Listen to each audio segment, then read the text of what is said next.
ईंटों पे एक शख्स जो है वो तन्हा और उदास बैठा हुआ है। मैं असा शोते लुढ़ गए हैं, सारा सामान ही लुढ़ गए, अल्लाह बंदा सारे घर भी लुढ़ गए।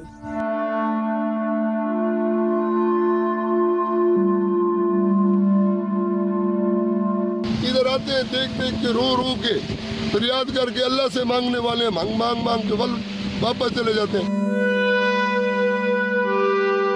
मकान जो हैं उनके बस निशानात रह गए हैं, दीवारें हैं, अब कुछ भी नहीं रहा।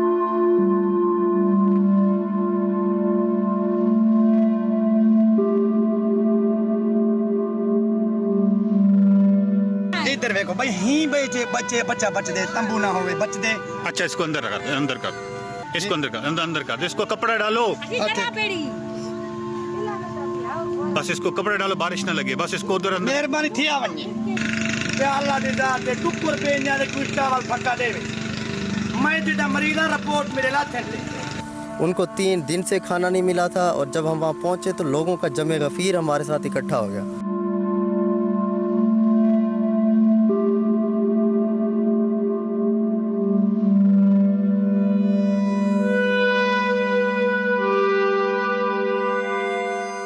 इस बस्ती में, इस धरती पर सैराबिये जां का हाल न पूछ। यहाँ आंखों आंखों आंसू है और दरिया दरिया पानी है। बस्ती के घरों को क्या देखे, बुनियाद की हुर्मत क्या जाने। सैलाब का शिकवा कौन करे, सैलाब तो अंधा पानी है। शायद सैलाब का पानी अंधा नहीं है, हम अंधे हैं। ये सैलाब के 2 दिनों की डायरी है।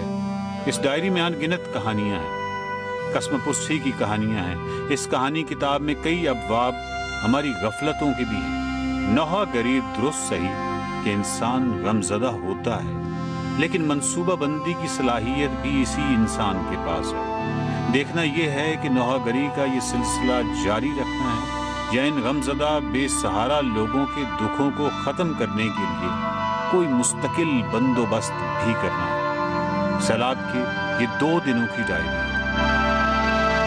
हर तरफ फैले हुए अलमिये हैं, अलमियों का अंबार, ये अंबार उठाएगा कौन? इस वक्त सूरत हाल ये है कि मैं नाड़ी का एक ये इलाका है, तौसा के बिल्कुल, तौसा शरीफ के बिल्कुल साथ, थोड़ा सा आगे, और यहाँ पे जो मेरे साथ इस वक्त साहब खड़े हैं, इनका एक मछलियों का फार्म था और अपना एक अच्छा भला घर भी था और कारोबार भी था। वो आपका फार्म था?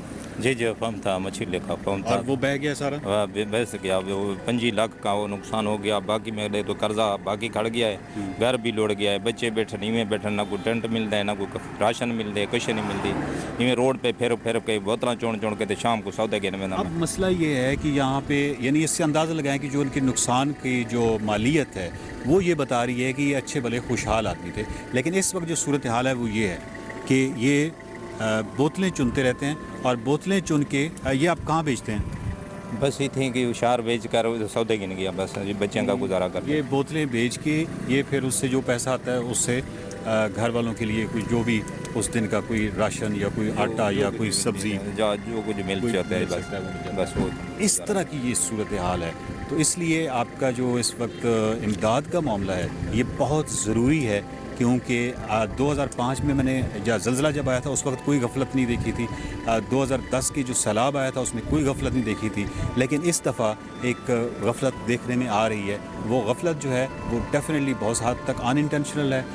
वो इस वजह से भी है कि तरजीहात जो हुकूमत की हैं उसमें सफ़े अव्वल की तरजीह ये बन नहीं सकी और इसकी बहुत सारी वजूहात सियासी हो सकती हैं।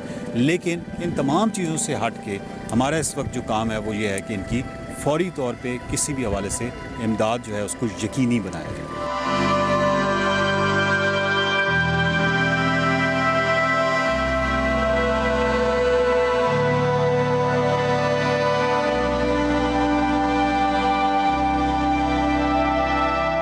रास्ते से गुजर रहे थे तो ये टिब्बी कसरानी है और यहाँ पे मैंने देखा कि साइड पे बहुत सारी जो दुकानें हैं वो गिरी हुई हैं, जो घर हैं वो गिरे हुए हैं और ईंटों पे एक शख्स जो है वो तन्हा और उदास बैठा हुआ है। तो फिर मैं उसके पास चला आया। वालेकुम सलाम भाईजान। यूसुफ क्या हाल है? अल्लाह का शुक्र भाईजान। यूसुफ क्या हुआ, आपके साथ क्या हुआ है इस साल? आपके साथ भाईजान इधर सिला भैया हुआ है, हमारा 2-3 दुकानें वो भी गिर गए हैं, डेक हमारा था वो भी गिर गया था। ये जो गाड़ी धोने वाला, वॉश करने वाला वो डेको, हाँ वो भी गिर गया है, वो आपके सामने है इधर ही। 3 दुकानें आती है इधर जिधर हम बैठे, एक दुकान बच्चे 2 दुकानें गिर गए, उसका सामान का पता भी नहीं है, सामान किधर चला गया। इधर नाल हमारे गुरमाने की बस्ती है, वो भी सारी तबाह हो गई है। हमारा तो दुकानें के पीछे इधर घर था, वो भी तबाह हो गया है। एक कमरा था, एक 4 दीवारी थी, गेट भी लगा हुआ था। गरीब लोग हैं, टीन का गेट था और एक दरवाजा लकड़ का था। गरीब लोग हैं, इधर कोई भी नहीं आया था, कोई इमदाद नहीं, कोई नहीं आया था भाईजान। कैंप वगैरह भी कैंप वगैरह भी नहीं दिया। हम उन लोगों को आके हमने बोला इधर एक टेंट दो, हम पीटा मीटा कोई सरकार मर के कोई रोड मोड वाले बना करते हैं जो हमको इधर वो मोटरसाइकिल कोई चीज़ धो लेते हैं, वो भी टेंट भी नहीं दिया उन लोगों ने। आपका क्या, आपकी मेरा दुकान? हाँ मेरी दुकान है, मेरी साइकिलों की दुकान थी। मेरा नाम मोहम्मद इकबाल, मैं टीबी केसरानी का हूँ। अच्छा, साइकिलों की हाँ दुकान? साइकिलों को पंचर शंचर लगाया जाता है, मोटरसाइकिलों को साइकिलों को। मेरी दुकान सामने है, इधर मौजूद शेख गुर्दा, ये सामने इस खाले के इस साइड पे है। आप इधर चले जाएँ देखें, मेरा जो सामान साइकिलों का सामान था, जो स्पेयर पार्ट थोड़ा बहुत वो भी चला गया, बह गया, कुछ नहीं बचा हमारा। हाँ ये रोड पे तबाही देख रहे हैं, साइड पे जाएँ आप उधर देखेंगे तबाही तो वहाँ हाँ पे वहाँ है। हुई मैं है वही कह रहा हूँ कि जी। रोड पे तो आपको उस तरह नजर नहीं आता।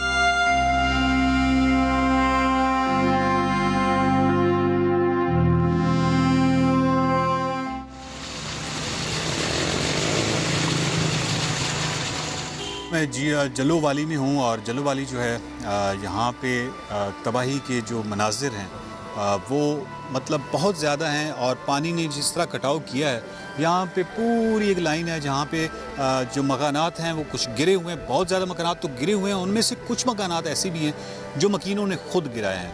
और यहाँ पे पानियों की जो आवाज़ है वो मुसलसल है। और इस वक्त भी जो है मेरे बिल्कुल पस मंज़र में जो पानी बह रहे हैं, इनकी आवाज़ है।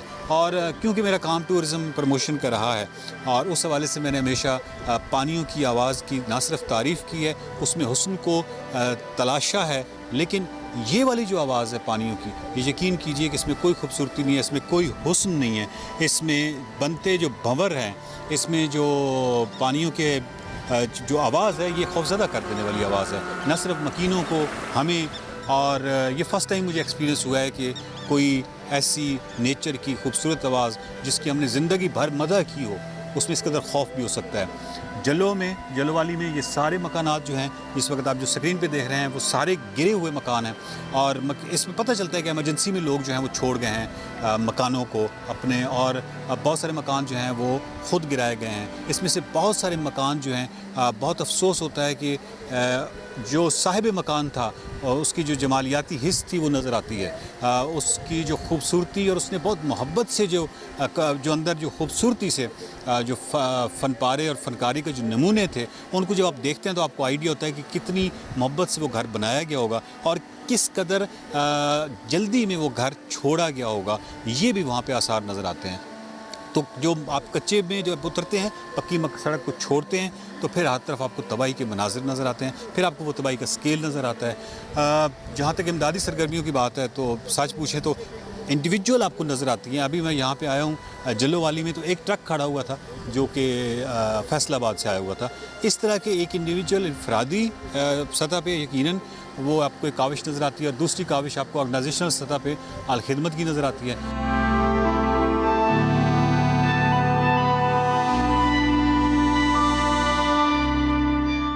कुछ दीवारें हैं, कुछ दरवाज़े जो ले जाने से लोग कासिर रहे, उक्का दुक्का कुछ दरवाज़े नज़र आते हैं। और यहाँ पे जो पानी है जिसका बहाव इस साइड पे आया और बहुत सारे मकानात को ले गया, तो उससे पहले अपनी मदद आपके तहत लोगों ने बड़ी कोशिश की और बहुत मतलब रेत की शक्ल में, ईंटों की शक्ल में बहुत सारा मटेरियल जो है वो इसमें फेंका कि हो सकता है कि इसका रुख तब्दील हो जाए। लेकिन बहरहाल पानी जो है उसका बहाव बहुत तेज़ था, और वो इनकी जो सारे असबाब थे जो इन्होंने अपने लिए किए थे इसका रुख मोड़ने के लिए, वो उन सब को भी बहा के ले गया।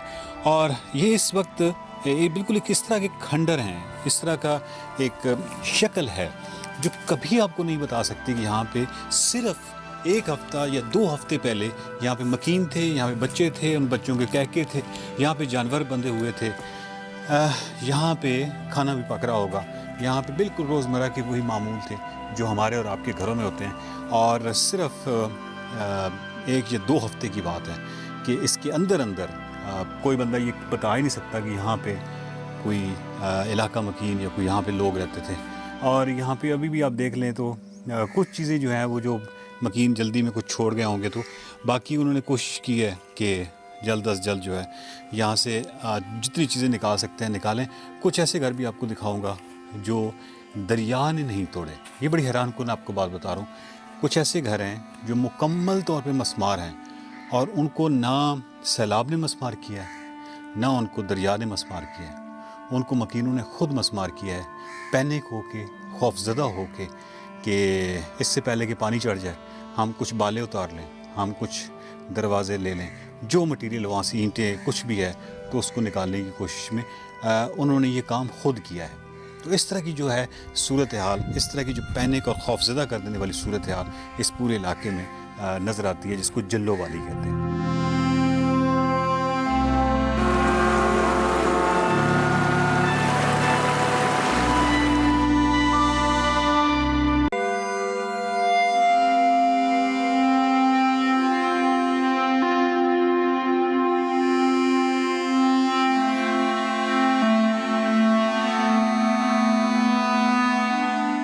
तैयब साहब जो हैं ये हमारे साथ हैं। सुहेल तैयब, पूरी जो आबादी है जल्लो वाली की वो कितनी है? ये यहाँ पे तकरीबन 20,000 की आबादी है। 20,000 की? अच्छा, ये तो बहुत छोटा मोटा जिसको हम कस्बा कहते हैं वो है। अब इसकी सूरत हाल ये है, जो आज की सूरत हाल है, आप देखें कि लोगों के अंदर इतना खौफ आ गया है, इतना हिरास है, इतने डरे हुए हैं लोग कि आज के दिन तक 8 दिन हो गए इसको हटाओ को, आज के दिन तक आप देखें कैसे जो ना वो ये गिर रहे हैं। तो आज के दिन तक कोई भी ज़िम्मेदार शख्स इनकी अश्कशोई के लिए नहीं आया, कोई इनको कहने के लिए नहीं आया कि आप सब्र करें, आप जो ना हम आपके लिए कुछ कर रहे हैं। अब रोज़ाना लोग खुद ही अपने घरों को मिसमार कर रहे हैं, खुद ही शायद इसमें से कुछ मलबा हमारे हाथ आ जाए, कुछ सामान आ जाए। ये जो आप पीछे पानी देख रहे हैं, ये यहाँ पे पानी नहीं बहता था ना, ये पानी बहने की जगह है। यहाँ से लेकर वो आखिर तक ये सारे महल्ले थे, ये घर थे, ये पूरे के पूरे घर, ये पूरे का पूरा महल्ला जो ना पानी बहा के ले गया है। अब मुस्तकबिल में भी अब इन बेचारों का घर भी गया, मकान भी गया, सामान भी गया, उसके साथ साथ इनकी ज़मीन भी चली गई है इसमें से ऐसे। और इस पट्टी के ऊपर सारे मजदूर बैठे हुए थे, गरीब लोग बैठे हुए थे कि ज़मीन ही बोई थी, ज़मीन एक, उसके अलावा 1 फुट भी उन बेचारों के पास कोई दूसरी ज़मीन नहीं है। तो वो बहुत परेशान। इमदादी कार्रवाइयों के हवाले से आप क्या कहते हैं? अब इमदादी कार्रवाइयाँ अभी तक मैं आपको बता रहा हूँ, AC साहब नहीं है, DC साहब नहीं है, कमिश्नर साहब नहीं है, MNA MPA साहब नहीं है, साबिक वज़ीर आला साहब जो मौजूदा पार्लिमानी लीडर हैं, कोई भी नहीं आया इनको पूछने के लिए कि आप इंसान हैं और आपके साथ कोई मसला हुआ है, आपके ऊपर एक क़यामत गुजरी है, हम आपकी अश्कशोई के लिए आ रहे हैं और आगे हम मज़ीद आपको तसल्ली देते हैं। इस तरह का कुछ ये भी नहीं हुआ। को सुलेमान की पट्टी जो है ना, ये सारी मुतासर है और सब जगह का यही हाल है। जलवाली का मैं इसलिए कह रहा हूँ कि इन बेचारों के साथ इनके घर के साथ साथ इनकी ज़मीन चली गई है, वो कटाव के अंदर। अब यहाँ पे मुस्तकिल पानी का बहाव है और मुस्तकिल पानी कटाव कर रहा है। कटाव जो है वो सख्त किस्म का कटाव है। थोड़ी सी ये जगह जहाँ पे हम खड़े हुए हैं ये बची हुई है।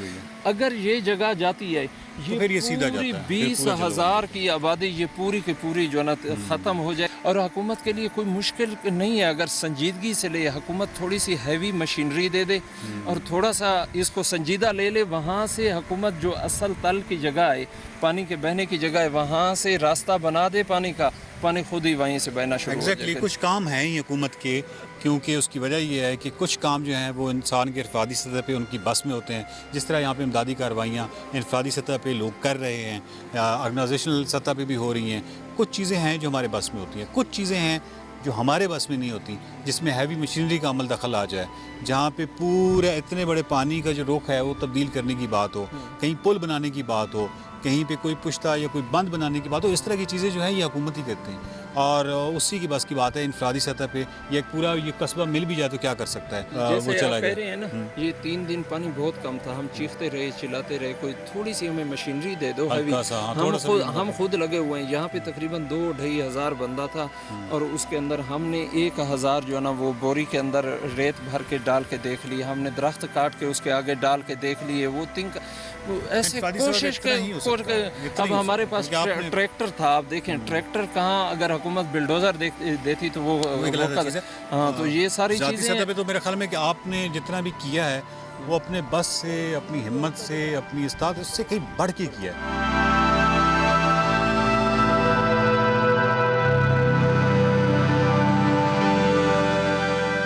ये घर किसी के जमालियाती ज़ौक़ का क्या खूबसूरत मज़र है, बहुत ही खूबसूरत। और जिस तरह इसकी डिज़ाइनिंग है, ये सारा कुछ छोड़ छाड़ के मकीनों को जाना पड़ा हंगामी अंदाज से। और आप सोचिए कि जिस तरह की आपको डिज़ाइन नज़र आ रहा है और इस तरह के बहुत सारे घर हैं, तो आप तसव्वुर कीजिए कि ये किस कदर शौक़ से बनवाया गया, किस कदर मोहब्बत से बनवाए गए घर हैं। और इतने शौक़ और मोहब्बत से बनवाए गए घरों को अगर हफ्तों और दिनों के अंदर आपको छोड़ना पड़ जाए बग़ैर किसी मतलब मनसूबाबंदी के, ना आपको पहले पता है कि ऐसा कुछ होने वाला है और अचानक जब कुछ होता है और ये सब कुछ छोड़ना पड़ता है, तो यकीनन ये बहुत ही तकलीफ़देह और बहुत ही मुश्किल चीज़ है।